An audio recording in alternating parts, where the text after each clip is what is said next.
There is a saying that almost every Chinese person has heard since childhood. Family shame must not be aired in public.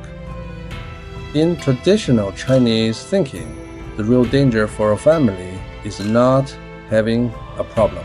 It's other people finding out you have one. Because in most cases, a problem can still be fixed, but a damaged reputation often cannot. If you asked someone from the West what they think of this idea, they would probably see it as a culture of cover-up.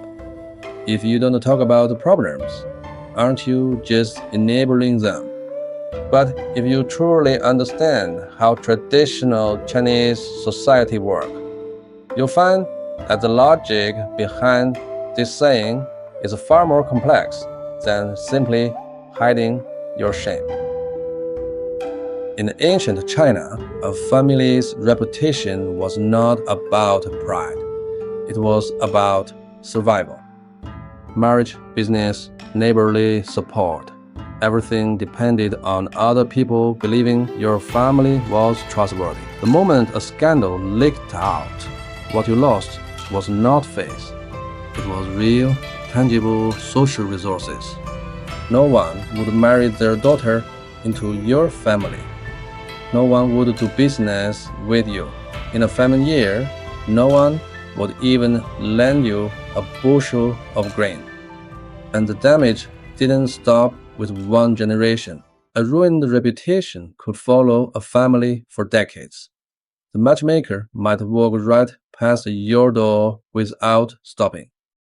Reputation itself was a survival resource. Scandals pass, but other people's judgment of you may not. So, keeping family shame private was never about vanity.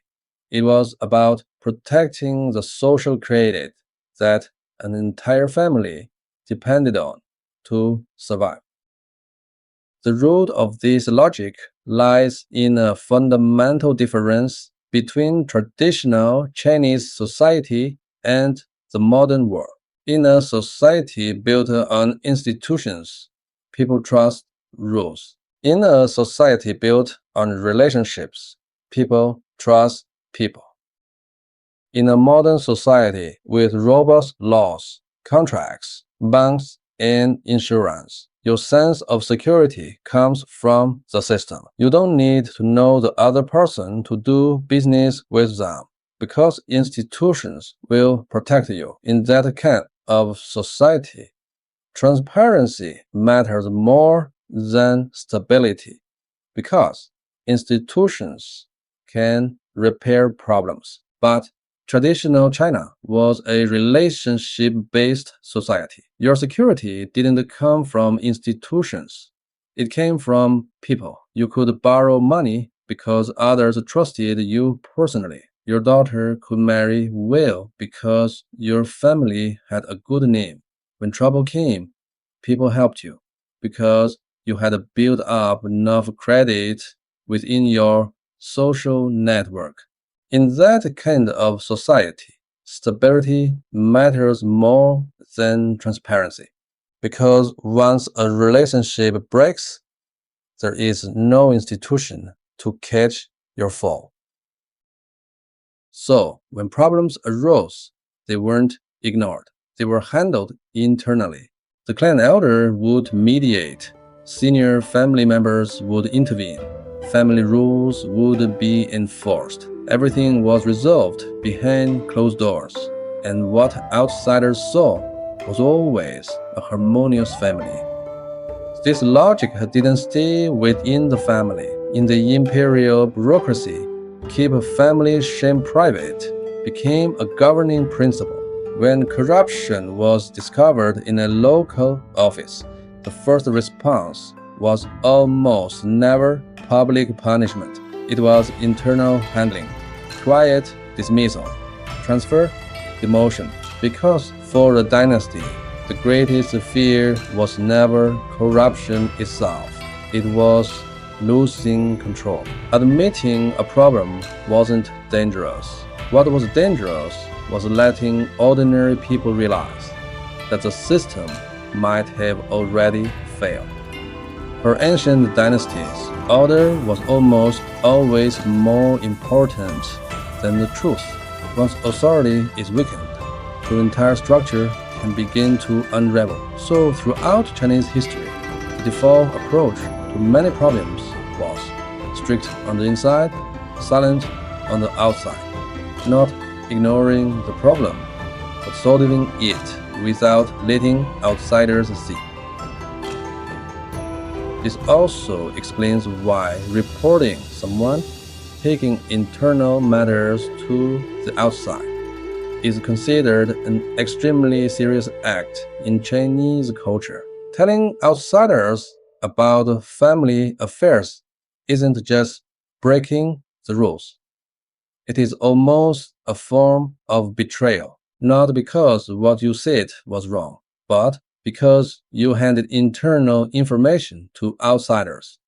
And once outsiders have that information, they gain the power to judge you, a power that, once given away, can never be taken back.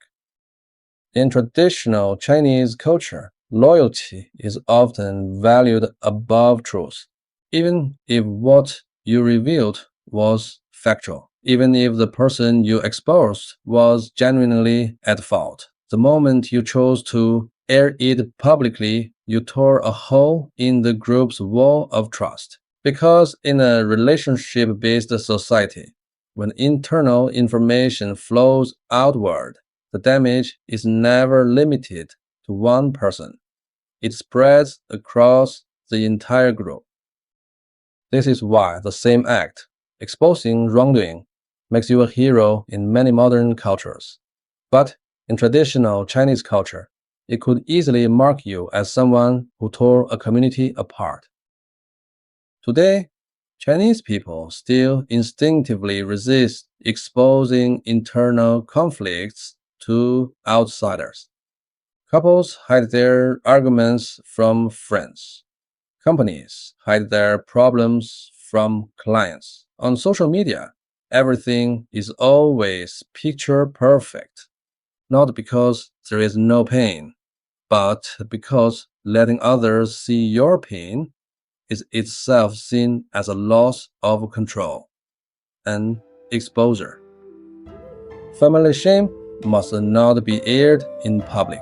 On the surface, it sounds like a rule about keeping quiet, but behind it lies a question that every group, every family, every organization, every society must eventually face. What do you fear more, rotting from the inside or losing trust from the outside? Making problems public may lead to correction, but it may also cause trust to collapse permanently. Staying silent may mean enduring pain, but it may also preserve something more fragile than the truth itself. Every family, every organization, every civilization is making this choice all the time. Traditional Chinese culture made its priorities clear. Protect external trust first. Repair internal problems later. That priority may not be right, but it explains why this saying has survived for so long. Because in a world that runs on relationships, what people truly fear is not making a mistake. It is waking up one day to discover that no one is willing to trust them anymore.